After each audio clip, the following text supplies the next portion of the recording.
Hello students, I am Shivani Sharma. Welcome back to my YouTube channel Shivani science education. तो हम अपना नया चैप्टर फ्लोटेशन शुरू कर चुके हैं, जिसमें हमने दो टर्म्स को डिस्कस किया था, प्रेशर एंड थर्स्ट। तो दोनों ही टर्म को बहुत अच्छे तरीके से हमने डिस्कस किया था। एज सच अभी तक हमने अपना फ्लोटेशन चैप्टर को शुरू नहीं किया है, क्योंकि अभी तक हम वही टर्म्स को डिस्कस कर रहे हैं जो हमें आगे आने वाले ज़रूरत है, जिनकी हमें आगे आने वाले कॉन्सेप्ट्स में बहुत ज़्यादा ज़रूरत है। इसलिए उन कॉन्सेप्ट्स को समझने से पहले आपको वो टर्म समझनी होगी जो आगे उन पर डिपेंड करेगी। तो ऐसे ही एक टर्म को हम आज अपनी वीडियो में डिस्कस करने वाले हैं, जो है डेंसिटी एंड रिलेटिव डेंसिटी। तो शुरू करते हैं डेंसिटी के साथ। वर्ड को सबने सुना है कि डेंसिटी क्या होती है, लेकिन आज हम इसको एग्जाम्पल्स के थ्रू समझते हैं कि डेंसिटी क्या होती है। तो मेरे पास यहाँ दो पिक्चर्स हैं। फर्स्ट वन जिसके नीचे मैंने मोर डेंस लिखा हुआ है, और नेक्स्ट वन जिसके नीचे मैंने लेस डेंस लिखा हुआ है। तो मोर डेंस, लेस डेंस, इसका क्या मीनिंग है? तो यहाँ पर आपको दिख रहा है कि ये दो कंटेनर हैं, दोनों कंटेनर में वॉल्यूम सेम है, यानी कि दोनों सेम ही हैं। जितना बड़ा ये कंटेनर है उतना ही बड़ा ये कंटेनर है, लेकिन इसमें जो नंबर ऑफ बोल्स, ये बोल्स हैं, जो नंबर ऑफ बोल्स मैंने फिल की हैं वो ज्यादा है, और इसमें जो नंबर ऑफ बोल्स हैं वो कम है।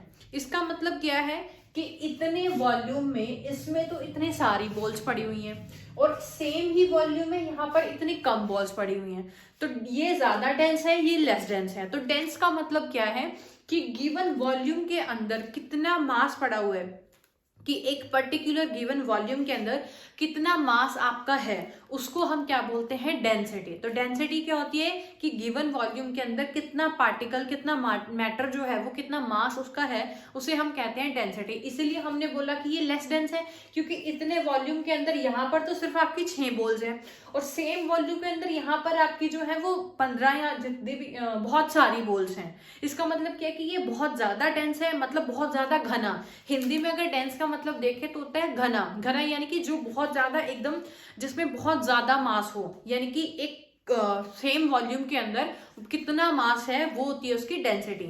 या फिर आपने जो स्टोरीज भी पढ़ी होंगी कि एक घना जंगल था, उसमें बहुत सारे पेड़ थे, घने पेड़ थे, और सूरज की किरणें तक वहां तक नहीं पहुंच पाती थी। तो इस सब का मतलब क्या है कि वो जंगल कैसा है? डेंस। डेंस यानी कि वहां गिवन वॉल्यूम के अंदर बहुत सारे ट्रीज हैं, बहुत सारे पेड़ हैं, यानी कि वो इतने घने हैं, इतने एक दूसरे से जुड़े हुए हैं, इतना ज्यादा मास वहां पर है कि वो सूरज की रोशनी तक वहां पर नीचे नहीं आ पा रही है। जैसे अगर हम इसको रेत से भरें तो इसमें बहुत जल्दी भर जाएगा। क्यों? क्योंकि ये बहुत लेस डेंस है, इसमें बहुत सारा स्पेस है।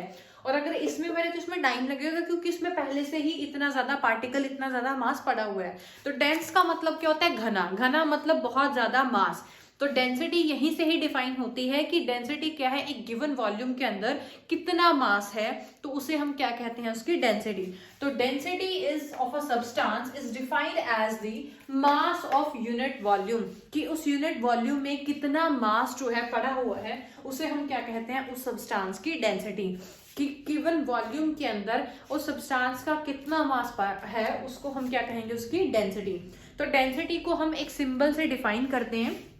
वो सिंबल होता है ये, इसको हम ऐसे लिखते हैं, जिसको बोलते हैं रो। तो दिस इज रो, यानी कि डेंसिटी।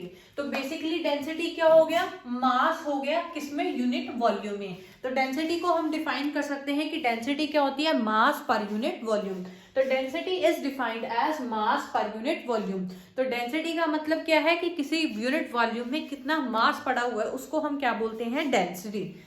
तो अब हम देखते हैं कि जो डेंसिटी, अब सॉलिड, लिक्विड और गैसेस की बात करते हैं। आप सबको पता है कि सॉलिड जो है उसमें पार्टिकल्स जो होते हैं वो आपस में बहुत जुड़े हुए होते हैं, यानी कि बहुत ज्यादा हार्ड होता है। और लिक्विड्स जो है उसके कंपैरेटिवली बहुत इतना हार्ड नहीं होता, कंप्रेसिबल होता है, यानी कि उसके जो लिक्विड के अंदर पार्टिकल्स हैं वो थोड़ा दूर दूर होते हैं, और गैसेस में वो पार्टिकल्स और ज्यादा दूर होते हैं। तो सपोज मैंने क्या किया, इतना वॉल्यूम लिया, तो इसमें अगर मैं सॉलिड को रखूं तो वो बहुत ज्यादा सॉलिड आ जाएगा। वही अगर मैं लिक्विड को रखूंगी तो बहुत कम लिक्विड आएगा, और अगर मैं गैसेस को रखूंगी तो बहुत कम। क्यों? क्योंकि गैसेस के क्या है, पार्टिकल्स दूर दूर होते हैं, तो वो यूनिट वॉल्यूम में बहुत कम पार्टिकल्स आएंगे। वही अगर मैं लिक्विड की बात करूं तो लिक्विड के पार्टिकल गैसेस से तो थोड़े से पास होते हैं, लेकिन सॉलिड्स के कंपैरेटिवली दूर होते हैं।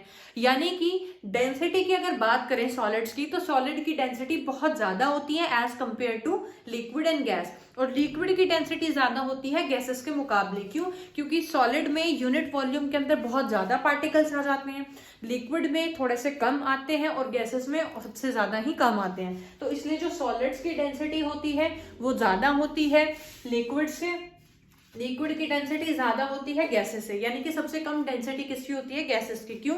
क्योंकि यूनिट वॉल्यूम में बहुत कम मास वहां पर आता है। तो डेंसिटी क्या है? मास पर यूनिट वॉल्यूम, यानी कि मास और वॉल्यूम की रेशो, यानी कि कितने वॉल्यूम में कितने यूनिट वॉल्यूम में कितना मास प्रेजेंट है, उसे हम क्या कहते हैं? डेंसिटी। तो बेसिकली डेंसिटी क्या हो गई किसी भी सब्सटेंस की? कि यूनिट वॉल्यूम में कितना मास प्रेजेंट है। अब हमारे पास नेक्स्ट टर्म आती है रिलेटिव डेंसिटी। रिलेटिव डेंसिटी क्या होती है? Ratio of the density of the substance, यानी कि रेशो है। रेशो मतलब दो टर्म्स को डिवाइड में लिया गया है, दो टर्म्स की रेशो ली गई है। किस किस की रेशो है? डेंसिटी ऑफ द सब्सटेंस, जिस सब्सटेंस की डेंसिटी हमें निकालनी है, to the density of water. किसके रेशो में, किसके साथ ली गई है सब्सटेंस की डेंसिटी? वाटर की डेंसिटी के साथ। वाटर की डेंसिटी के साथ क्यों? क्योंकि वाटर की डेंसिटी हमें पता होती है, वाटर की डेंसिटी नोन है। तो मान लो आपको किसी और सब्सटेंस की डेंसिटी निकालनी है, तो डेंसिटी आप उसकी कैसे निकालोगे? तो रिलेटिव डेंसिटी निकालनी पड़ेगी। रिलेटिव डेंसिटी क्या होती है? रेशो होती है किसकी? उस सब्सटेंस की डेंसिटी की जो हमें निकालनी है, या जो दूसरा सब्सटेंस है, to the density of water. ये तो फिक्स ही होता है, मतलब रिलेटिव डेंसिटी अगर आपको निकालनी है तो आपको दूसरा जो सब्सटेंस है वो वाटर ही लेना पड़ेगा, क्योंकि वाटर की डेंसिटी हमें पता होती है। तो रिलेटिव डेंसिटी यानी कि RD, रिलेटिव डेंसिटी क्या होती है? Relative density density of substance, यानी कि सब्सटेंस की density, rho of substance divided by density of water, यानी कि रो ऑफ वाटर। तो रिलेटिव डेंसिटी क्या है? रेशो है सब्सटेंस की डेंसिटी की to the density of water. तो ये तो हमारी बात हुई डेंसिटी की। एक और एग्जांपल से समझ लेते हैं। जैसे हमारे पास क्या है? एक वाटर है एक ग्लास में या एक कंटेनर में, और एक कंटेनर में या एक ग्लास में हमारे पास हनी है। हनी यानी कि शहद, आप सबने देखा हुआ है। तो आपको क्या लगता है कि कौन सा सब्सटेंस जो है, या किस सब्सटेंस की डेंसिटी ज्यादा है? ऑब्वियस सी बात है, हनी की डेंसिटी ज्यादा है। क्यों? क्योंकि हनी की जो यूनिट वॉल्यूम है शहद का, अगर हम उसका यूनिट वॉल्यूम निकालें तो उस एक यूनिट वॉल्यूम में पानी का जो अमाउंट होगा, यानी कि पानी का जो मास होगा वो कम होगा एज कंपेयर टू शहद। तो यूनिट वॉल्यूम में शहद में जो शहद का मास होगा वो ज्यादा होगा, जो वाटर है आपका उसका मास कम होगा। यानी कि यूनिट वॉल्यूम के अंदर शहद की अमाउंट ज्यादा होगी, शहद का मास ज्यादा प्रेजेंट होगा, इसलिए शहद की डेंसिटी ज्यादा है, जो थिकर है। क्योंकि वो थिकर भी है, पानी जो है वो बहुत लाइट है, क्योंकि वहां पर जो मास है वो कम प्रेजेंट है। तो डेंसिटी बेसिकली क्या है? Mass per unit volume. अगर हम डेंसिटी की यूनिट्स की बात करें तो यूनिट्स किसी भी क्वांटिटी की कैसे निकलती है? उसके फॉर्मूला से। फॉर्मूला हमें यह मिल ही गया है, डेंसिटी क्या होती है? Mass per unit volume. अब हमें पता है SI यूनिट में मास को हम किलोग्राम में देखते हैं, किलोग्राम में मेजर किया जाता है। और वॉल्यूम क्या होता है? Length into breadth into height. Length breadth height तीनों को हम मीटर मीटर मीटर में मापते हैं, मीटर मीटर एंड मीटर। तो वॉल्यूम की यूनिट क्या हो गई? मीटर की क्यूब। तो डेंसिटी की यूनिट यहां से क्या आ जाती है? किलोग्राम पर मीटर क्यूब। तो डेंसिटी की यूनिट्स एक बार फिर से देख लीजिए। डेंसिटी क्या होता है? Mass per unit volume. मास को हम मेजर करते हैं किलोग्राम में, वॉल्यूम होता है हमारा मीटर की क्यूब। तो हमारी SI यूनिट्स जो डेंसिटी की होती है वो क्या आ गई? किलोग्राम मीटर पर क्यूब। और ऐसे ही अगर हम बात करें रिलेटिव डेंसिटी की यूनिट्स की, तो रिलेटिव डेंसिटी क्या है? रेशो है दो डेंसिटीज की, ऊपर भी डेंसिटी है नीचे भी डेंसिटी है। यानी कि फॉर्मूला क्या है रिलेटिव डेंसिटी का? Density of substance, density of water. अब डेंसिटी तो डेंसिटी है, चाहे वो वाटर की है चाहे वो सब्सटेंस है, यानी कि यहाँ भी यूनिट्स क्या होंगी? किलोग्राम मीटर क्यूब, यही होंगी density of substance, divided by water की डेंसिटी की भी यही यूनिट होगी, क्योंकि यूनिट्स तो चेंज नहीं होंगे ना सब्सटेंस के चेंज होने से। ऊपर भी डेंसिटी है और नीचे भी डेंसिटी है, तो डेंसिटी की यूनिट से डेंसिटी की यूनिट कैंसिल, यानी कि रिलेटिव डेंसिटी की तो कोई यूनिट ही नहीं। तो यहीं से हमें पता चलता है कि जो रिलेटिव डेंसिटी है हैज नो यूनिट्स, यानी कि रिलेटिव डेंसिटी की कोई यूनिट्स नहीं होती। रिलेटिव डेंसिटी यूनिटलेस टर्म है।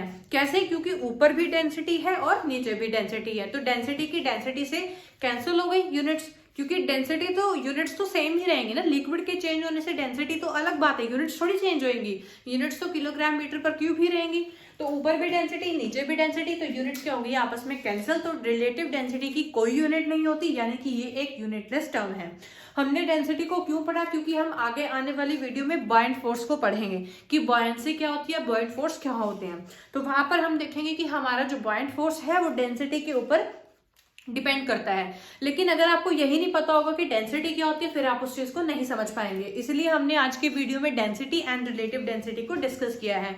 इससे आने वाले टर्म में हम अपने चैप्टर को फर्स्ट टॉपिक से शुरू करेंगे।